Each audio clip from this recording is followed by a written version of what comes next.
నా సౌండ్ ఇలాగే ఉంచండి, బయట సౌండ్ తగ్గించండి. 41వ అధ్యాయంలో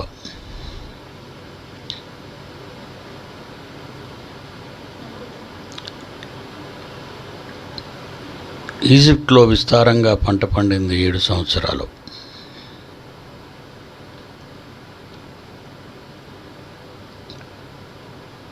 పంట పండిన ఏ పట్టణాలలో ఆయా పట్టణాలలోనే పండిన పంటంతా స్టాక్ చేశాడు, భద్రపరిచాడు యోసేపు.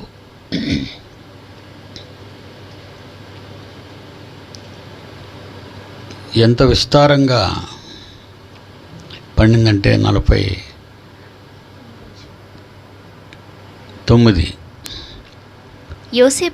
యోసేపు సముద్రపు ఇసుక వలె అతి విస్తారముగా ధాన్యము పోగు చేసెను. కొలుచుట అసాధ్యమైన గనుక కొలుచుట మానివేసెను.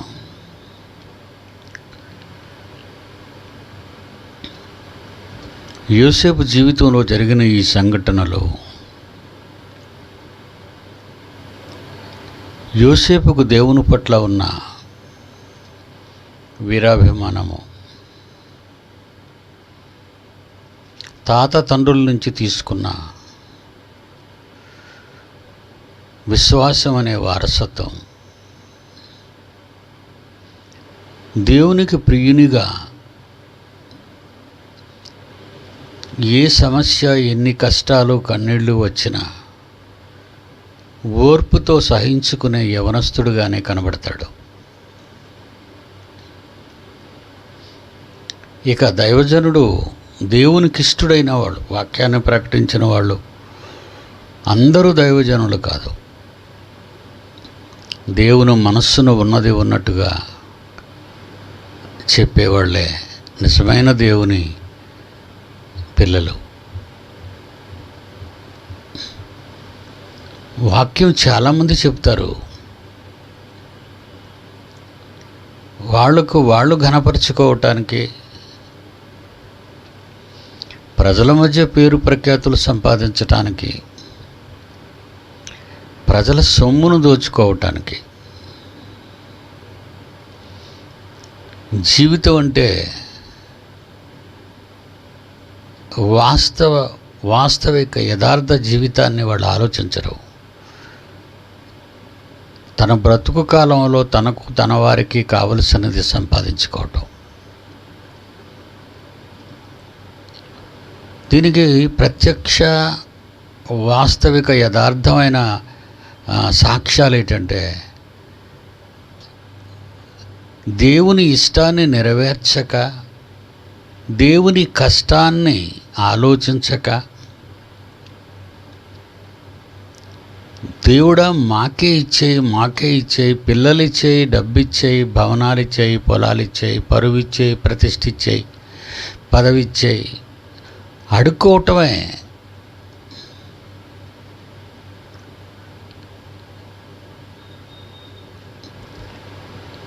దేవునిని అడుక్కోవటం. అడిగే ముందు అతని మనసులో ఏముందో ఎప్పుడైనా ఆలోచించావా? 66 పుస్తకాలు చదివి దేవుడు ఎందుకు మనస్సులో కృంగిపోతున్నాడో, మానవ భాషతో మాట్లాడుతున్నాను, దేవుడు ఎందుకు కృంగిపోతున్నాడు, ఆయన ప్రతిరోజు ఎందుకు కోపపడుతున్నాడు, ఆయన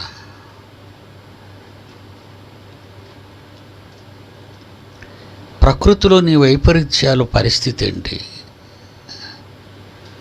ప్రజలలో చావులేంటి, వీటన్నిటికీ కారణం బైబిల్ విశదీకరించింది 66 పుస్తకాల్లో. 66 పుస్తకాలలోని వాస్తవాలను మనం చదువుకున్న తర్వాత మన కళ్ళ ముందు మన దేశంలో, మన రాష్ట్రంలో, మన పట్టణంలో, పల్లెలో జరుగుతున్న ఈ వాస్తవాలను తెలుసుకోలేక ఇక దేవుని మనస్సును ఏమి తెలుసుకుంటాడు చెప్పండి? ఒక సేవకుడు, ఒక క్రైస్తవుడు, ఒక దైవజనుడు అనుకునేవాడు.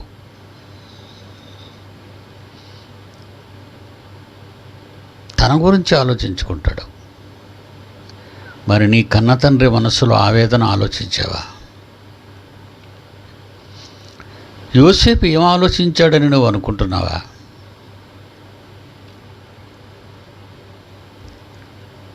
తన అన్నలు గోతులో పడవేసి విదేశీ వర్తకులకు అమ్మివేసిన, నేను పలానా కుటుంబానికి చెందినవాడనని ఏడవటం కానీ, తప్పించుకొని పారిపోయి వెనకకు రావటం కానీ, త్రోవ తెలియక, తెలుసు అన్నలను చూడ్డానికి వచ్చాడుగా, కష్టసుఖాలు తండ్రి అడిగి రమ్మన్నాడు. వారాలు నెలల తరబడి వాళ్ళు అరణ్యంలో మందను మేపుకుంటూ ఉండేవాళ్ళు. తండ్రి యాకోబు పంపించాడు కొడుకుని యోసేపుని, వెళ్ళిన ఆయన అన్నయ్యల సమాచారం తీసుకురా. త్రోవ ఎరిగినవాడు అన్నలు తప్పు చేసినా తిరిగి రాక నిశ్శబ్దతలోనికి వెళ్ళిపోయాడు. వాళ్ళకు అమ్మివేయబడ్డాడు. వాళ్ళకు తల వంచి వెళ్ళిపోయాడు. తప్పించుకునే పని ఏదీ చేయలేదు. ఎక్కడది ఆ క్యారెక్టర్ యోసేపుకి? ఎక్కడది ఆ క్యారెక్టర్ ఆయనకి?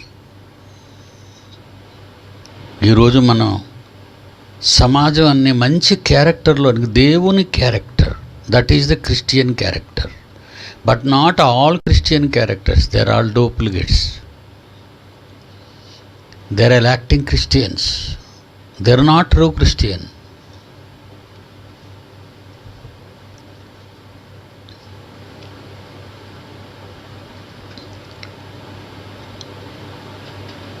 నిజమైన క్రైస్తవులు ఈరోజు ఎలా ఉంటున్నారు?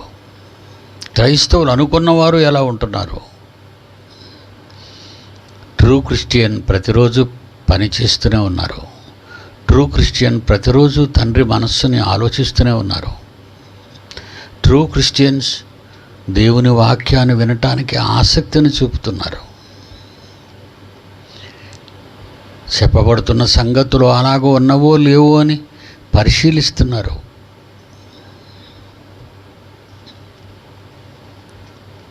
దేవుని మనస్సు తెలుసుకోవటానికి ప్రేమపూర్వకమైన ఆయన రాతలు సుమారు 42 మంది చేత వ్రాయించారు. 1600 సంవత్సరాల కాలం, ఆదికాండం నుంచి ప్రకటన వరకు.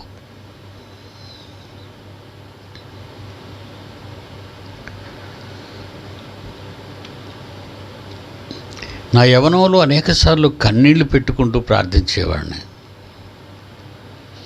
మా పట్టణంలో ఉన్న ఎత్తైన కొండలు ఎక్కేవాడిని. మా పట్టణంలో ఉన్న బరేల్ గ్రౌండ్కి వెళ్ళి రాత్రంతా ప్రార్థించేవాడిని.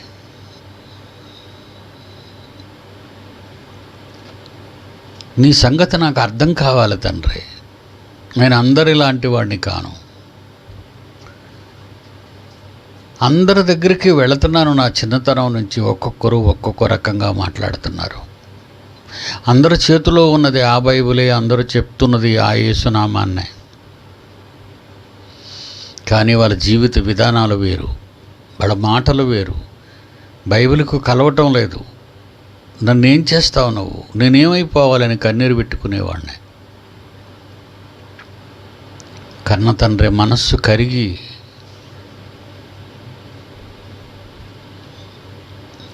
నన్ను క్రీస్తు ద్వారా తెచ్చుకున్నాడు తన దగ్గరకు. ప్రపంచంలో ఎవ్వరికి ఇవ్వని మహాజ్ఞాన సంపద నాకు వశం చేశాడు. ఈరోజు నా పిల్లలు మాట్లాడుతున్న మాటలు మీరు ఒక ప్రసన్నబాబు స్పీచ్ కానివ్వండి, ఒక జాన్సన్ స్పీచ్ కానివ్వండి, రాజేంద్ర, సంతోష్, ఉపేంద్ర, నా పిల్లలు ప్రసంగాలు వింటుంటే నా హృదయం అంతా ఆనందంతో నిండిపోతూ ఉంటుంది.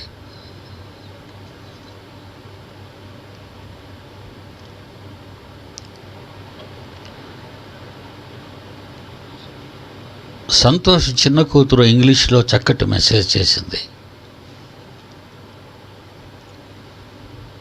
చిన్నపిల్ల, వాళ్ళకి పెళ్లి చేసింది నేనే. నా కళ్ళ ముందే పెళ్ళి కాకుండా ఉన్నవాడు, నా కళ్ళ ముందు పెళ్లి చేసుకున్నవాడు, నా కళ్ళ ముందు బిడ్డను కన్నవాడు, నా కళ్ళ ముందు ఆ బిడ్డను పెంచినవాడు, ఆ బిడ్డ పెరిగి పెద్దదై ఇంగ్లీష్లో మానవ జీవితం ఎక్కడ ఆరంభం అవుతుందో తండ్రి నుండి తల్లికి, తల్లి నుండి లోకానికి. నిజంగా బిడ్డ మాట్లాడుతుంటే ఇంగ్లీష్లో ఆశ్చర్యపోయానండి. శాలిని ప్రతిష్టత. కొంచెం విందాం. దేవుడు మరి నీకు రావాలిగా, దేవుడు నిన్ను చూడాలిగా, దేవుడు నీకు ఇంకా మహాజ్ఞానంతో నింపాలిగా. Okay, lights off and play the message. Good evening to all. Today I am discussing about "Oh man, is your birthday a secret?" We see people everywhere celebrating the birthdays and death days of their relatives, friends and leaders. We see them celebrating the anniversaries of the gods they believe. Not only that, we also see people celebrating the anniversaries of societies, church buildings and governments. It is okay if we celebrate the anniversaries of one that we have created, but how far it is proper to celebrate the birthday of one who created us? Before thinking about the God, it is better to us to think about ourselves. Man's birth is awesome, his life is unique, his way of living is laudable. It is really great for a man to dominate the nature from which he had been made. One should know it is a privilege for one to be born with this body.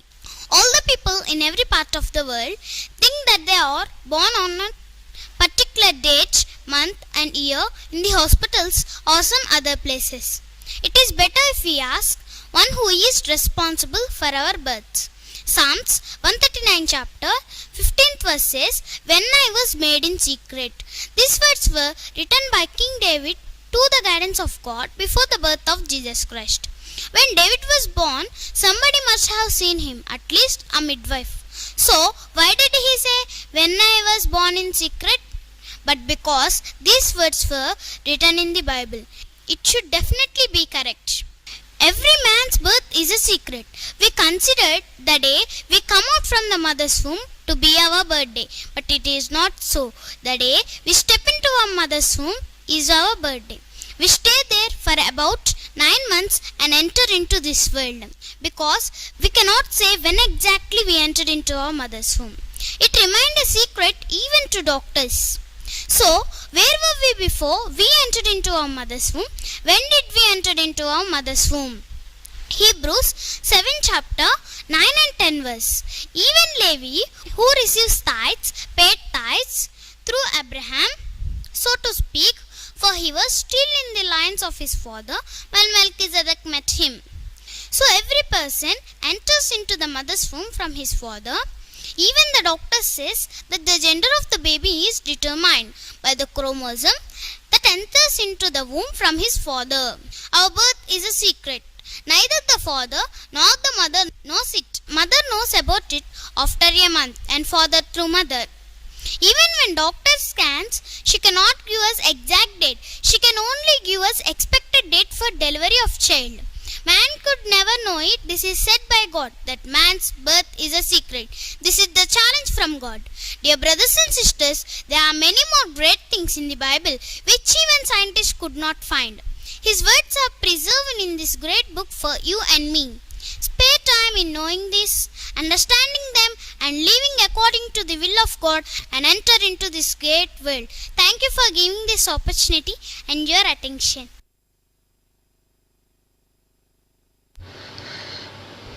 మంచి యవనంలో ఉన్నప్పుడు రాశానండి,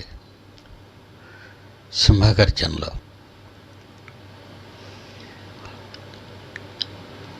దాన్ని ఈ మధ్యనే ఇంగ్లీష్లోకి translate చేసి మన web ఛానల్లో పెట్టారు. సింహగర్జన అంతా మీకు తెలుసు పిల్లలు. ఈ 3వ తరం లాక్డౌన్లో ఏం చేసింది నాయన నీ కూతురు అంటే, ఇదంతా కంఠస్థ పెట్టింది డాడీ. Wonderful my son. బిడ్డల్ని ఎలా పెంచాలో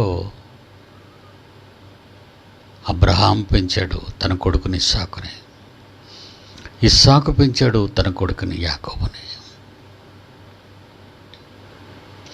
ఆ యాకోబుకు ప్రియుడే యోసేపు. మీరందరూ దీన్ని చూసిన తర్వాత ఆ పాపను చూస్తుంటే ముద్దొస్తుంది కదా. మా పిల్లలు కూడా ఇలాగే చెప్పాలి అని అనుకుంటున్నారు కదా. ప్రతి క్రైస్తవుడు ప్రపంచంలో క్రీస్తు బోధించిన ఈ విజయ బూర సమాధి చేసేసారండి క్రైస్తవులు. పిల్లలకి బైబిల్ వద్దు, సాఫ్ట్వేర్లు కావాలి, హార్డ్వేర్లు కావాలి, విదేశాల్లో సెటిల్ కావాలి, లక్షలాది రూపాయలు సంపాదించాలి. దురాశతో దేవునికి భిన్నమైన, దేవునికి ఇష్టము లేని లోక స్నేహాన్ని చేసి కన్నతండ్రిని విడిచిపెట్టింది లోకం, మానవాళ్ళే. కానీ యోసేపు విడిచిపెట్టలేదు. అమ్ముడు పోయినవాడు అన్యాయంగా చెరసాల పాలయ్యాడు. చెరసాల నుంచి ఫరో సింహాసనానికి ఎదిగాడు. సింహాసనం నుండి ఈజిప్ట్ దేశాన్ని కాపాడటానికి వచ్చిన రక్షకుడు, ఆకలిని తీర్చటానికి వచ్చినవాడు.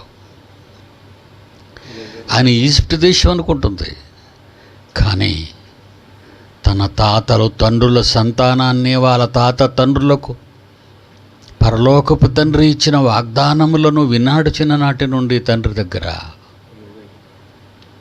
యోవేలు గ్రంథం 1వ అధ్యాయము 3వ వచనం. యోవేలు గ్రంథం 1వ అధ్యాయం 3వ వచనం. ఈ సంగతి మీ బిడ్డలకు తెలియచేయండి. వారు తమ బిడ్డలకును, వాళ్ళకు పుట్టిన బిడ్డలకు వాళ్ళు చెప్పుకుంటారు. ఆ బిడ్డలు రాబోయే వాళ్ళ బిడ్డలకు, తరాలకు చెప్పుకుంటారు. సండే స్కూల్కు వెళ్ళునాయన అని ఆదివారం పంపుతా 1 గంట. నువ్వు లేస్తే, వాళ్ళు సిద్ధపడితే ప్రతిరోజు పోరా నాన్న, దేవుడు వెర్రితనముగా చేసిన లోక జ్ఞానాన్ని నేర్చుకోవటానికి అంటావు. తప్పు చేశావు. ఈరోజు అన్నం పెట్టడం లేదు అవి. ఒకరోజు తిండి దొరకని రోజులే నిజంగా భారతదేశానికి, ప్రపంచానికి వస్తే నీ కరెన్సీ కట్టలు తిని నీ ఆకలి తీర్చుకోగలవా? నీ బ్యాంక్ బ్యాలెన్స్లు చూసి పొంగిపోతూ ఇన్ని $1 మిలియన్, ఇన్ని $1 ట్రిలియన్ అని పొంగిపోతావా? నీ ఆస్తిని చూసి అవేవే నీ ఆకలి తీర్చలేవు. కానీ నీ కన్న తండ్రి ఎంత గొప్పవాడు.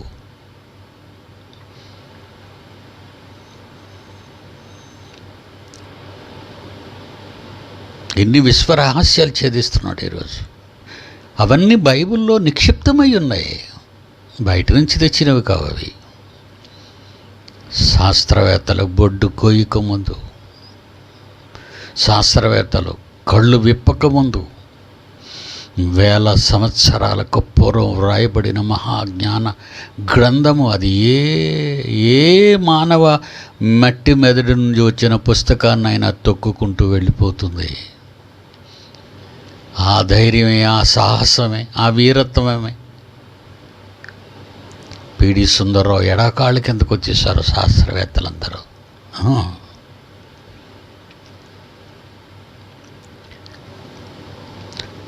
అదే జ్ఞానాన్ని నా పిల్లలకు నేర్పిస్తున్నాను.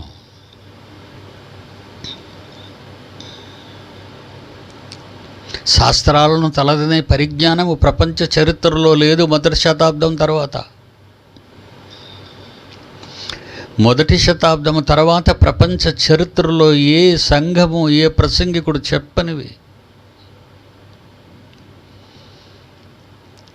మీ థీరీలని మీరు చెప్పుకుంటున్నారు, ఇవి మీ థీరీలు కాదు, దేవుని థీరీలు, బైబిల్ థీరీలను చెప్పే మగాడు పుట్టలేక, దేవుని కొరకు రాక, తల్లిదండ్రులు దేవుని కొరకు వాళ్ళ పిల్లల్ని పెంచక భార్యలను ఎంచుకుంటున్నారు, భర్తలను ఎంచుకుంటున్నారు. వాళ్ళిద్దరి జీవితాలు చూసిన తర్వాత పిల్లలు వాళ్ళ భర్తలు భార్యలను ఎంచుకుంటున్నారు. అవేనండి డేటింగ్ మ్యారేజ్లు, సెటిల్మెంట్ మ్యారేజ్లు. ఎలాంటి కల్చర్ డెవలప్ అయింది, భారతదేశానికి వచ్చేసింది ఆ జబ్బు. ఎంతసేపు ఆడదాని శరీరాన్ని వాడుకోవాలని మగవాడి శరీరాన్ని అనుభవించాలని ఆడది అనుకుంటున్న ఈ కాలంలో ప్రపంచ దేశాలలో వైరస్ రావడం తప్పంటారా? కరోనా సంహారం తప్పనగలరా? మారని అవిధేయత సమాజం ఇది. మీరే పాడు చేసుకున్నారు ఈ వ్యవస్థని. నాయకులు నిలబడితే కొడతారు, తల దించుకొని ఓటు అడిగితే ఓటు వేస్తారు. ప్రజలకు భయపడుతున్న నాయకులు, ప్రజలలో తిరుగుబాటు వస్తే నా అధికార పీఠాన్ని పోగొట్టుకుంటానన్న భయంతో ప్రజలకు భయపడిపోతున్నారు. ప్రజలు పిల్లలైతే పిల్లలను దండించి మందలించి మంచి మార్గాన నడిపించేవాడే నాయకుడు, తండ్రి అవుతాడు, పాలకుడు అవుతాడు. ఈరోజు ఎందుకు నీ ప్రజలు నీ మాట వినరు? వాళ్ళ పాపాలకు అనుకూలమైన చట్టాలు నువ్వే చేసి పెడుతుంటే, వాళ్ళ తుచ్చమైన కోరికలు నెరవేర్చుకోవటానికి వాళ్ళు చట్టం చెయ్యమని నిన్ను అడిగితే, ఓటు వేసి గెలిపించిన తర్వాత అది జరిగించకపోతే ఇక నువ్వు నాయకుడిగా పనికిరావుంటుంది అదే జనం.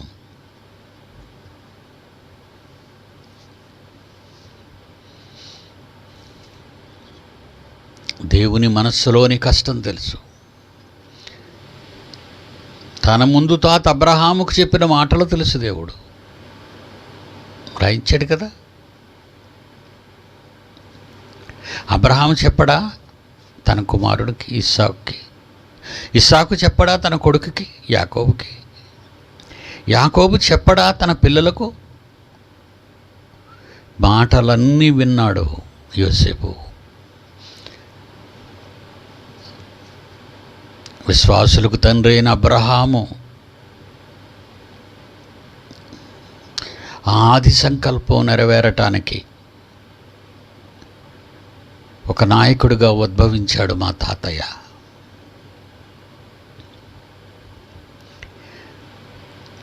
ఆ సంకల్పాన్ని నెరవేర్చటానికి నేను ఏమైనా పర్వాలేదని గోతులో పడవేసిన అనుకోలేదు యోసేపు. బయటకు వచ్చి తప్పించుకొని రాలేదు వెనకకి యోసేపు. దేవుని సంకల్పములో ఇలాగే ఉంటే ఇక వెళ్ళక తప్పదనుకుని వచ్చాడు. అడుగుపెట్టిన ప్రతి స్థలాన్ని దేవుడు దీవించాడు. అడుగుపెట్టిన ఆయన, నా ఇష్టాన్ని నెరవేర్చడానికి భూమి మీద బ్రతుకుతున్న నీవు, నా కోరికలు నా పిల్లల పట్ల నెరవేర్చటానికి భూమి మీద నిన్ను పంపితే నా ఇష్టాన్ని మనస్ఫూర్తిగా నెరవేరుస్తున్నారు నాయన. అబ్రహాము, ఇస్సాకు, యాకోబులు, యోసేపు దేవుడైన. వాళ్ళ పేర్లు మర్చిపోని దేవుడు, వాళ్ళ పేర్లను వాడుకునే దేవుడు. మాటి మాటికి తన కొడుకుల పేర్లు వాడుకుంటాడు. నేను అబ్రహాము, ఇస్సాకు, యాకోబుల దేవుడను అని.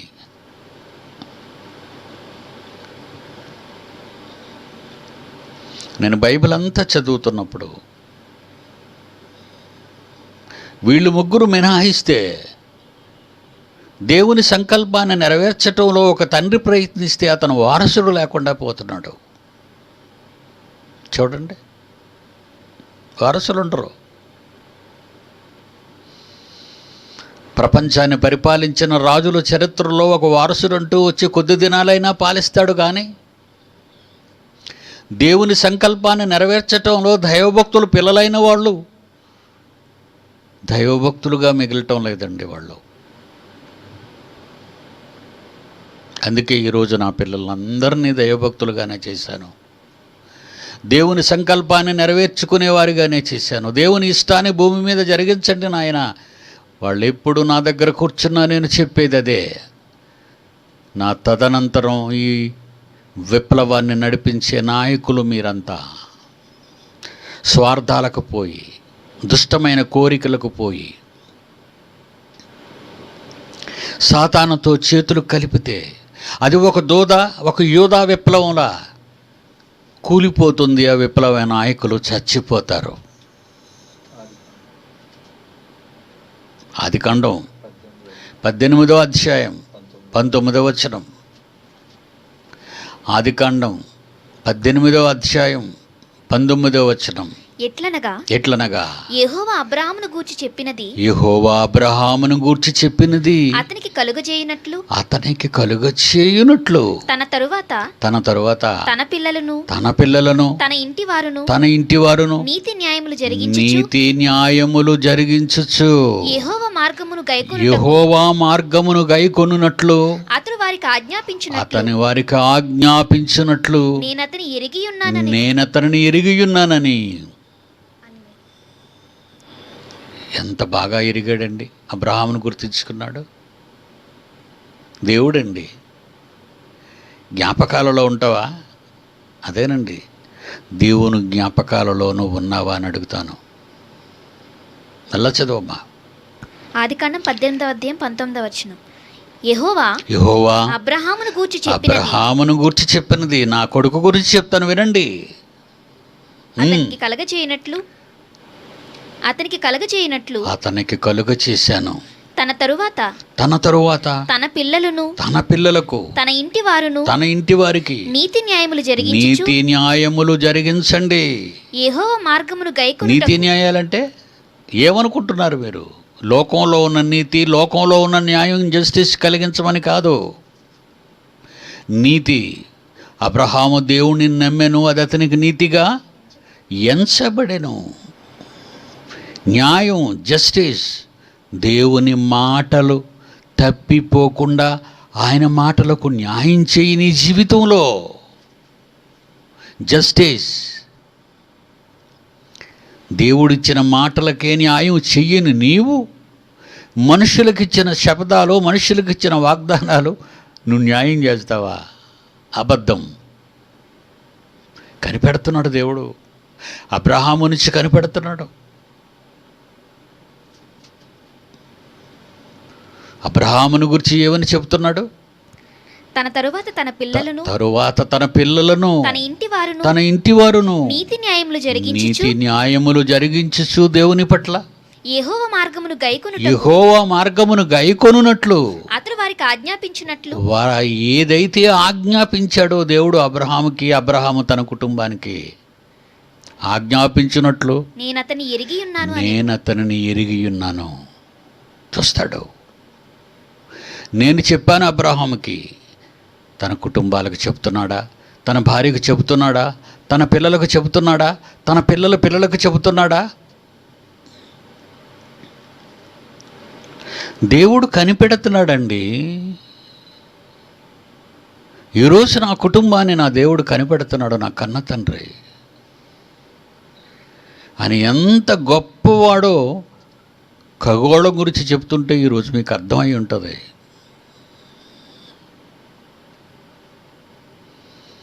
అలాంటి తండ్రి నిన్ను కనిపెడుతున్నాడా? విశ్వంలో భూమి ఎక్కడుందో కనబడదే, పాలపొంత నక్షత్ర మండలం మిల్కీ వేలో సూర్యుడు ఎక్కడున్నాడో కనబడడే. భూమి మీద ఉన్న అబ్రహాము కనబడుతున్నాడు, భూమి మీద ఉన్న పిడి సుందరరావు కనబడుతున్నాడు, భూమి మీద అతని కుటుంబం కనబడుతుంది.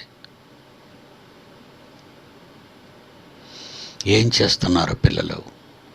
ఏం చేస్తున్నావు తండ్రిగా? యాజకత్వం చేసుకుంటూ ఉన్న కాలంలో ఏలీ వలన నా ప్రజలకు న్యాయం జరగదు. యాజక ధర్మమును నిస్వార్థంగా జరిగించటం లేదు. వృద్ధుడైపోయాడు, కళ్ళు కనిపించక. ఇలాంటి వాడిక ఉండకూడదు. ఇకపోతే అతనికి వారసులు 2 కొడుకులు, హోప్ని, ఫీన్హాసు. వాళ్ళిద్దరూ భయంకరులైన దుర్మార్గులు. దేవుని యొద్దకు వచ్చిన ఆడపిల్లలను చెరుస్తూ దేవునికి అర్పించిన బలులను క్రొవ్విన వాటిని గుడారం వెనుపులకు తీసుకువెళ్ళి వండుకొని తింటూ ఆ స్త్రీలను అనుభవించి కిరాయి వాళ్ళుగా మారిపోయారు. ఏలీ తన పిల్లలను దేవుని కొరకు చూస్తున్నాడు, అందుకే వ్రాయించాడు. ఏలీ రాయుడు, చచ్చేవాడు రాసుకోలేదు, చూస్తున్న దేవుడు రాయించాడు. దేవుడు ప్రతి కుటుంబాన్ని భూమి మీద ఉన్న తన కుటుంబం అని అనుకుంటున్నాడో, నా పిల్లలు జాగ్రత్తగా వినాలి, భూమి మీద ఉన్న ప్రతి కుటుంబాన్ని తన కుటుంబం అని దేవుడు అనుకుంటున్నాడో ఆ కుటుంబం మీద దేవుని కళ్ళుంటాయి. ఏ జ్ఞానం గురించి ప్రయాసపడుతున్నావు? యోసేపు ఆలోచిస్తున్నాడు అన్నీని.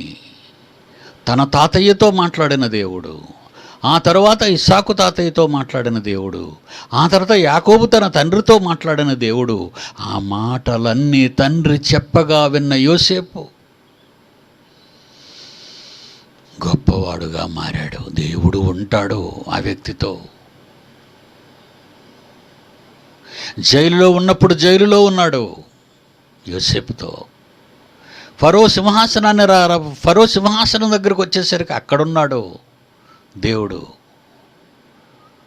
ఈజిప్టు దేశాన్నే దీవించాడు దేవుడు యోసేపు గురించి. తన సంకల్పాన్ని నెరవేరుస్తున్న మహానాయకుడు యోసేపు. క్రైస్తవ కుటుంబాల్లో ప్రతి Christian family head of the family అనగా తండ్రి. ఆ పిల్లలు వినాలి, మీరు మీ పిల్లలను దేవునికి ఇష్టలుగా పెంచుతున్నారా? లాక్డౌన్ 3 నెలలు పడిపోయాం, బడులు లేవు. శాలిని అభిష్టిత ప్రతిష్ఠిత, వండర్ఫుల్ స్పీచ్.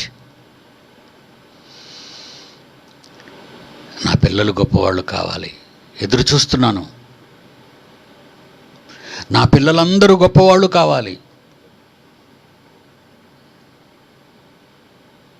దేవుని పిల్లలారా,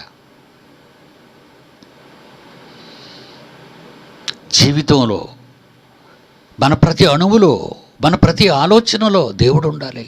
దేవుని గురించిన ఆలోచన ఉండాలి. విస్తారమైన పంట పండడం మొదలు పెట్టేసరికి కొలతలు వేశారు. పంట విస్తారమైనప్పుడే ఇక కొలవనవసరం లేదు, గోడౌన్స్లోకి చేర్చేయండి అన్నాడు మొత్తం ధాన్యాలను అంతటినే.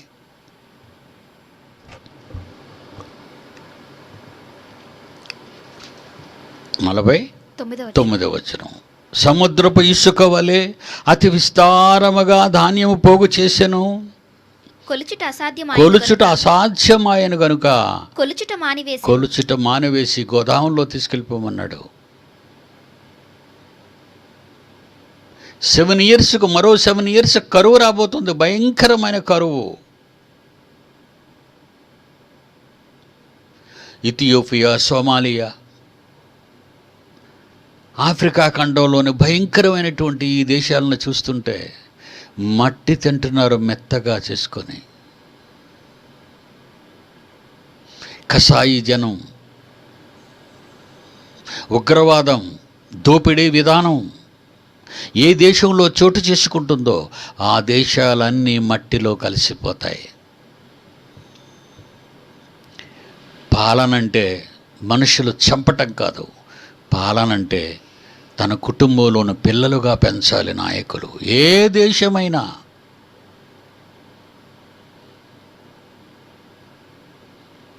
కాడు పెట్టిన ఈజిప్టు దేశాన్ని దీవించాడు దేవుడు. ప్రపంచ చరిత్రలో ఈజిప్టు దేశాన్ని నిలబెట్టాడు.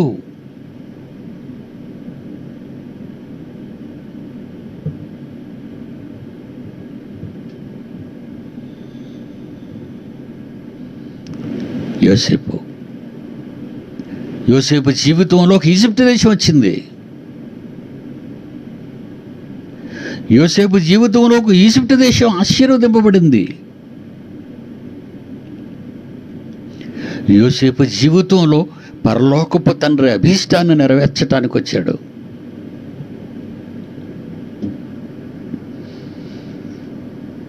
తర్వాత కరువు సంవత్సరములు రాకమునుపు యోసేపుకి 2 కుమారులు పుట్టి యోసేపుకి 2 కొడుకులు పుట్టారు. ఓను యొక్క యాజకుడైన పోతీఫెర కుమార్తెయగు ఆసెనతు అతనికి వారిని కనెను. అప్పుడు వివాహం చేశాడు కదా ఫరో యోసేపుకి. పూజారి కుమార్తెను. విగ్రహారాధన కదండి వాళ్ళది.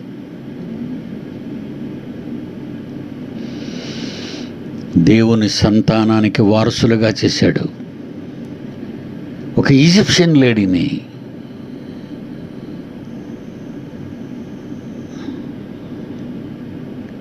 ఒక హిబ్రూ నాయకుని హిబ్రూయిన మూల పురుషునికి పుట్టిన కొడుకు యోసేపు. అబ్రహాము సంతానం. ఆమె 2 కొడుకులు కందాయి. ఆ కొడుకులు పుట్టినప్పుడు ఆయన ఇచ్చినటువంటి సమాధానం, ఆయన చెప్పిన మాటలు మనం విందాం. చాలా బాగుంటాయి మాటలు. 51వ వచనం. 51. అప్పుడు యోసేపు దేవుడు నా సమస్త బాధను నా తండ్రి ఇంటి వారిని అందరినీ నేను మర్చిపోవునట్లు చేసినని చెప్పి తన జ్యేష్ఠ కుమారునికి మనష్షే అను పేరు పెట్టెను.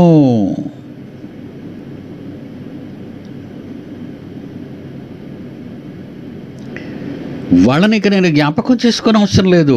దేవుడు నాకు ఇచ్చిన గర్భఫలాలని దేవునిలో పండించాలి. నీ డ్యూటీ మారిపోయింది. బిడ్డలు పుట్టినంత వరకు నీ కన్న తల్లిదండ్రుల గురించి నువ్వు ఆలోచించు. నిన్ను నమ్ముకున్న వారి గురించి ఆలోచించు. యోసేపుకు బిడ్డలు పుట్టిన తర్వాత ఆ బిడ్డల కోసం ఆలోచించటం మొదలుపెట్టాడు. దాన్ని ఎంత చక్కగా మాట్లాడుతున్నాడు. చదవమ్మా. అప్పుడు యోసేపు దేవుడు నా సమస్త బాధలు నా వాళ్ళ గురించి పడ్డాను ఇంతకాలం. ఆ కరువు దేశంలో నుంచి ఈ దేశానికి రప్పించి ఈ దేశంలో ఇంత గౌరవాన్ని సాధించిన నేను, నా కుటుంబం ఎంతో రిచ్ ఫ్యామిలీగా, ఒక రాయల్ ఫ్యామిలీగా ఈజిప్ట్ దేశంలో నా కుటుంబము, నా తండ్రి, నా తోడబుట్టిన వాళ్ళు బ్రతికే మంచి అవకాశం దేవుడు నాకు ఇచ్చాడు.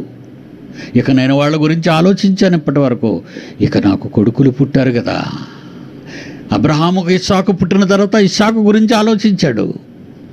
ఇస్సాకుకు యాకోబు పుడితే యాకోబుని గురించి ఇస్సాకు ఆలోచించాడు.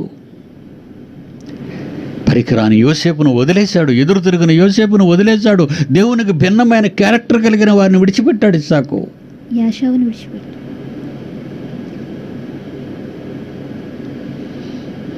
ఇద్దరు పిల్లలు పుట్టగానే అప్పుడు యోసేపు దేవుడు నా సమస్త బాధను నా తండ్రి ఇంటి వారందరినీ నేను మరచిపోవునట్లు ఇక ముందు నా మనస్సంతా నా పిల్లలపై. చూడండి, తల్లిదండ్రులకు వివాహం చేసినంత వరకు, వివాహం జరిగించుకున్న ఏ భార్యాభర్తలైనా వాళ్ళకు పుట్టిన బిడ్డలను దేవునికి దూరం చేయటం కాదు, దేవునిలో లేకుండా చేయటం కాదు, లోక సంబంధులతో సహవాసం చేయటం కాదు, లోకములో ఉన్న వారితో కలిసి జీవించటం కాదు, చుట్టరికాలు కావు, బందరికాలు కావు, రక్త సంబంధం లేదు, ఆత్మబంధము, ఆత్మ కలిగించు ఐక్యత. ప్రతి క్యారెక్టర్, క్రిస్టియన్ క్యారెక్టర్ ఈరోజు డ్యామేజ్ అయిపోయిందంటే కారణం దేవుణ్ణి మరిచారు. దేవుని కొరకు పిల్లలను కనాలనిపించలేదు. పెళ్ళయింది కనుక పిల్లలు పుట్టారు కనుక లోకంలో చదివించారు కనుక ఉద్యోగాలు రావాలి, మంచి ఉద్యోగం వచ్చి మంచి కట్నం ఇచ్చిన అమ్మాయిని చేసుకోవాలి, వాళ్ళతోనే well settled in foreign countries. ఎవరు నేర్పించారు నీకు ఈ పనికి రాని చెత్త జ్ఞానాన్ని? ఒక కొడుకు ఆస్ట్రేలియాలో ఉన్నాడు, ఒక కొడుకు ఇంగ్లాండ్లో ఉన్నాడు, ఒక కొడుకు అమెరికాలో ఉన్నాడని ఈ లోకంలో 60-70 ఏళ్ళు గొప్పలు చెప్పుకోవటానికేనా నువ్వు ఇవన్నీ చేస్తున్నావు? నువ్వు ఎలాంటి దానిని ప్రక్కన పెట్టావో ఈ చరిత్ర నీకు పాఠం నేర్పించాలి. పిల్లలు ఎలాగ పోతే పోనీ. నిజంగా యూరప్ దేశాల్లో, పాశ్చాత్య దేశాల్లో భార్యాభర్తలు వాళ్ళు మోసు తీర్చుకోవటానికి పిల్లల కంటారు, విడిచిపెడతారు. ఒక్కొక్క పిల్లోడి గురించి మాట్లాడితే, అమెరికాలో కానీ ఇంగ్లాండ్లో కానీ విదేశాల్లో ఒక కుర్రోడు గురించి మాట్లాడితే, మా అమ్మ మంచిది కాదు, మా నాన్న ఐ లవ్ మై ఫాదర్. ఒక పిల్లడికి మా నాన్న అమ్మ కూడా మంచివాళ్ళు కాదు. వాళ్ళు తల్లిదండ్రులు కళ్ళ ముందే చెడిపోతుంటే, కన్నవారే, జన్మనిచ్చిన వారే పరాయి మగాలతో, తల్లి పరాయి స్త్రీలతో మగాడు తన తండ్రి తిరుగుతుంటే ఏ పిల్లలు భక్తిగా బ్రతకగలరు? ఏమి నేర్పించావు నీ పిల్లలకు? విదేశీ కల్చర్ అలా అయిపోయింది కనుకనే ప్రపంచ దేశాలు నాశనం వైపు మళ్ళీపోతున్నాయి. దేవుని కోపం రగిలిపోతుంది. సంహారకుని విహారం, స్వైర విహారం జరుగుతుంది ప్రపంచంలో. వాళ్ళకి వినరు. కొద్ది మంది మాత్రమే దేవుడు నాకు పిల్లల్ని ఇచ్చాడు. కొద్ది మంది, వాళ్ళు ప్రపంచం అంతా ఉన్నారా నా పిల్లలు? వాళ్ళ గురించి ఈ వాక్యం. వాళ్ళ గురించి కాదు, ఈ ప్రపంచ ప్రజల గురించి నాకు అవసరత లేదు. వాళ్ళు దేవునికి కానివారు, దేవునిలో లేనివారు, దేవుని యందు నమ్మిక లేని వాళ్ళు, దేవుని మీద తిరుగుబాటుదారులు, దేవుని నమ్మని వారు.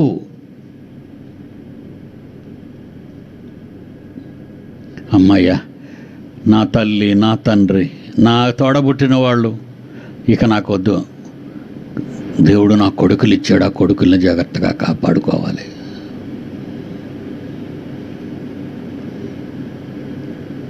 ఎందుకంత భయపడ్డాడు?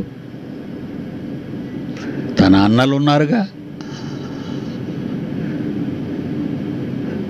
తన అన్నలు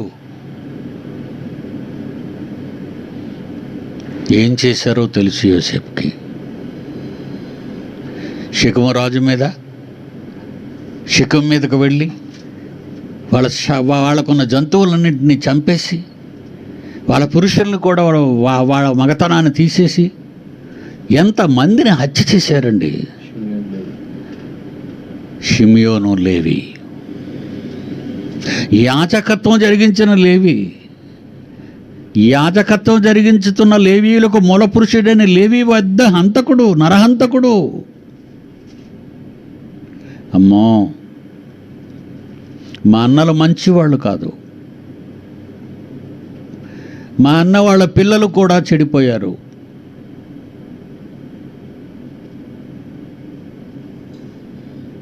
దేవుని పిల్లలారా, తన అన్నల చరిత్ర తెలిసినవాడు కనుక తన గర్భాన్న పుట్టిన బిడ్డలు తన అన్నలు లాంటి వారు కాకూడదని తన కుటుంబాన్ని మర్చిపోయే మంచి ఆపర్చునిటీ వచ్చింది. దేవుడు గర్భఫలములు రెండింటిని యోసేపుకి ఇచ్చాడు.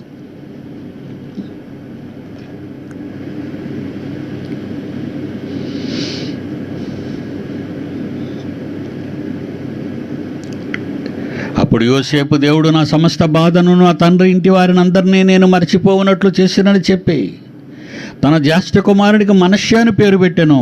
తరువాత అతడు, నాకు బాధ కలిగిన దేశమందు దేవుడు నన్ను అభివృద్ధి పొందించినని చెప్పి రెండవ వానికి ఎఫ్రాయిం అని పేరు పెట్టెను. పేర్లలో ఇదండి కారణం. మా నాన్నగారి కజిన్ బ్రదరు, చాలాసార్లు చెప్పాను మీకు, మా నాన్నగారి కజిన్ బ్రదర్ ఉన్నారు. అతనికి కొడుకు పుట్టాడు.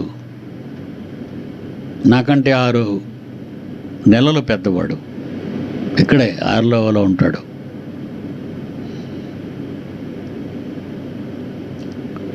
తరువాత పుట్టిన తరువాత మరో 6 మాసాల్లో నేను పుట్టాను మా నాన్నగారికి. వీళ్ళిద్దరూ మాట్లాడుకున్నారు, నీ కొడుకు ఏం పేరు పెడతావు? నా కొడుకు ఏం పేరు పెడతావు? శ్యామసుందర్రావు అని పెడతాను అన్నాడు.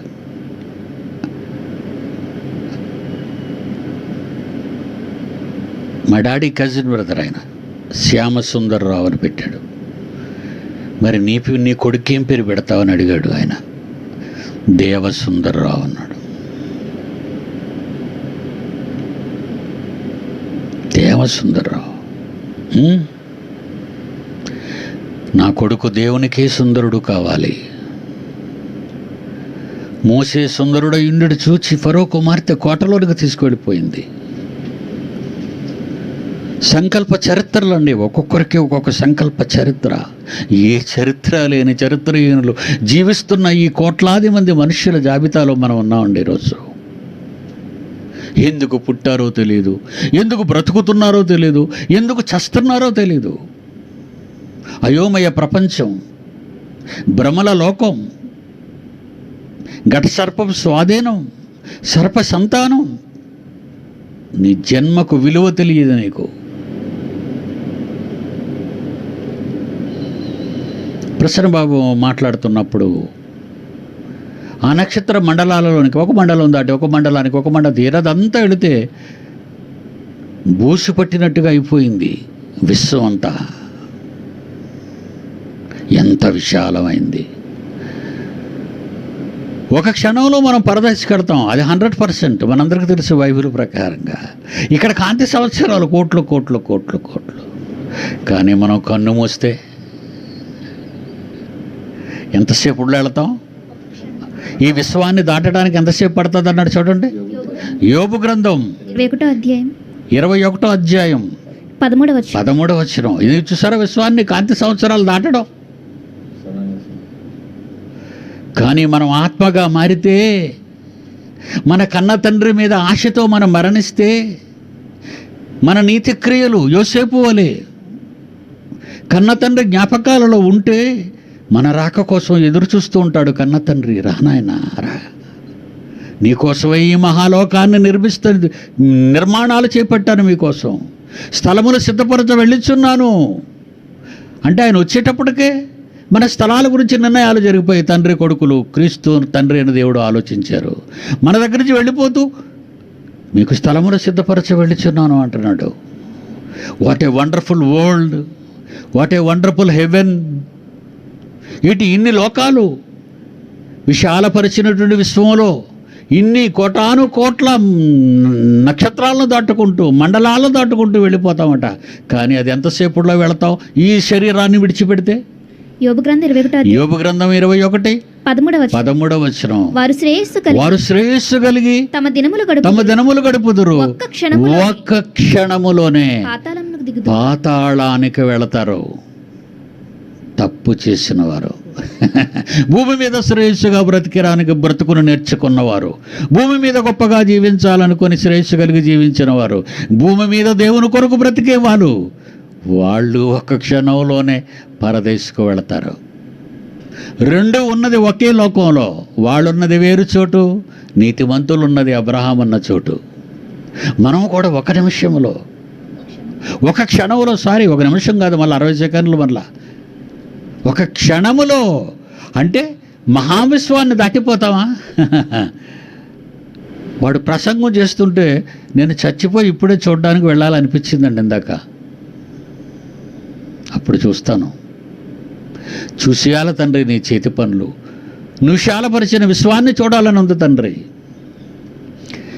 కనబడిన అడ్రస్ లేని భూమి, అదృశ్యమైనది ఇది, దీని మీద మమ్మల్ని పెట్టావా? అయినా శత్రువు ఇక్కడికే వచ్చాడు. వాడు భూమి మీద త్రోయ వేయబడి అని మన కోసం వచ్చాడు. మనల్ని మోసగించడానికి, మనల్ని సంహరించడానికి, నిత్య శిక్షకు మనల్ని వారసులుగా చేయడానికి వాడొచ్చాడు. నిత్య జీవానికి తీసుకువెళ్ళాలని క్రీస్తు వచ్చాడు. అతని తరఫున మేమంతా వచ్చాం. All India true Christian council, Bible open university international, Christ church. ఈ లోకం మీద ఆశలు చంపేసుకోండి. నీ భార్యకు గర్భం వచ్చిందంటే దేవుడు నీకు బహుమానం ఇస్తున్నాడు. ఆ బహుమానాన్ని దేవుణ్ణి ఘనపరిచేదిగా ఉండాలి. ఆ బహుమానం దేవుణ్ణి మహిమపరిచేదిగా ఉండాలి. అలా మహిమపరిచిన నాడు యోసేపును మహిమపరిచినట్లుగా నీ గర్భఫలాన్ని దేవుడు మహిమపరుస్తాడు భూమి మీద. నేను చనిపోయేలోగా ఏదో ఒక వండర్ ఈ ప్రపంచంలో చూడాలని కొన్ని ఏళ్ల క్రితం నేను చెప్పేవాడిని మా వాళ్ళతోనే. ఈరోజు కరోనా అన్న కళ్ళారా చూస్తున్నాను. ఎప్పుడో 1920లో జరిగింది. అప్పటికి నేను పుట్టలేదు. నేను 1949లో పుట్టాను. 2020కి వచ్చాను నేను. ఇప్పుడు నా కళ్ళతో చూస్తున్నాను ప్రపంచ దేశాల మీద సంహారకుని దండయాత్ర కరోనా. చూశాను తండ్రి, నేను చూశాను తండ్రి, నా కళ్ళలో జరిగిన గొప్ప వండర్ చూశాను నేను. సంహరిస్తున్నావా? ఆనాడు తప్పు చేసిన వాళ్ళని దండించావు, ఈరోజు తప్పు చేసిన ప్రపంచ దేశాలను దండిస్తున్నావు. ఇది నీ దృష్టికి ఇష్టమే తండ్రి. నీ మనసు గాయపరిచిన వాడు బ్రతకకూడదు, నీ మనసును గాయపరిచిన వాడు నీ ముందుకు రాకూడదు. నీ కంటి నీళ్లు కాపించేవాడు నీ ఉన్న లోకానికి వచ్చే అర్హత లేనివాడు. ప్రియమైన నా పిల్లలారా, నా పిల్లలైన నా తండ్రి పిల్లలారా, యోసేపు లాంటి జీవితాన్ని, భార్య గర్భవతి అవగానే పుట్టిన కుమారులకి ఎలాంటి పేర్లు పెట్టాడో ఆ పేర్లను బట్టి వాళ్ళు ఎలా 2 గోత్రాలుగా మారారు. ఫ్యూచర్లోకి వెళ్తే ఇంకా మనం చదువుకుంటూ పోతే దేవుడు వాళ్ళకి 2 గోత్రాలు ఇచ్చారు, మనష్షే గోత్రము, ఎఫ్రాయిము గోత్రము. God bless you. Next Saturday కలుసుకుందాం. అలాగే ప్రశ్నలు జవాబులు తరగతులు మంగళవారం గురువారం 7 గంటల నుంచి రాత్రి 8 గంటల వరకు. మీరు ఎలాగా ఖాళీగా ఉంటారు కనుక దేవుని జ్ఞానాన్ని నేర్చుకోండి. God bless you.